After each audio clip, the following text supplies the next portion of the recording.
Hi everyone.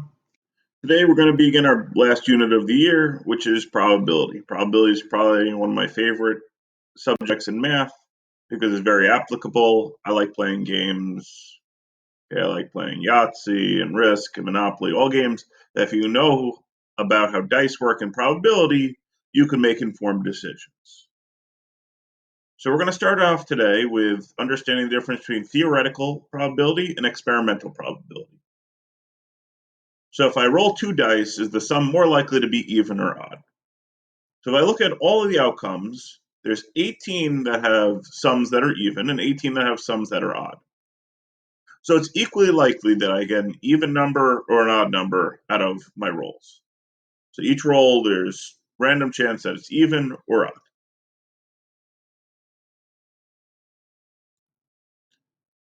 So hopefully you've tried this exploration. You roll two dice, you find the sum, and you record it. If you have two dice, great. If not, there's plenty of websites that have random dice and cards and spinners that we're going to be using throughout this chapter.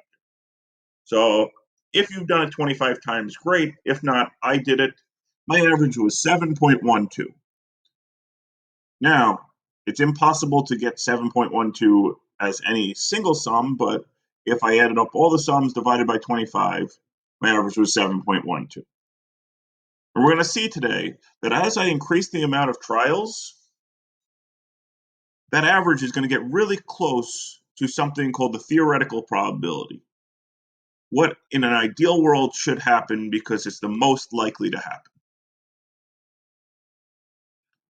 So the experimental probability is what happens when you run an experiment a set number of times. Theoretical probability is what happens when you run an experiment an infinite amount of times. So if I keep rolling dice over and over and over and adding the sums up and finding the average, the theoretical probability should be a number. Sometimes it's achievable, sometimes it's not. So to show you the difference between experimental and theoretical, let's say I roll one die 60 times and I get the number 3 15 times.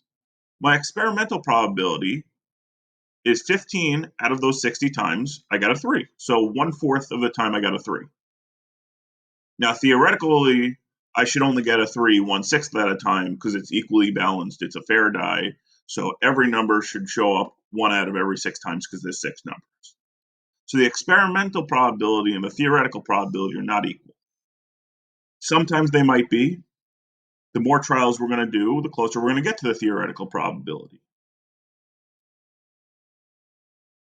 So going back to that rolling two dice and find the sum, my theoretical probability, okay, was that there's 4 different ways to get a 5. 4 out of 36 times I should get a 5. So 1/9 or 0.1 repeating. Okay, I could get a 1 and a 4, a 2 and a 3, a 3 and a 2, and a 4 and a 1. Those are the only 4 ways I can get a 5. Now, from my 25 trials, I only got 2 of them that happened to be 3s, happened to be 5s.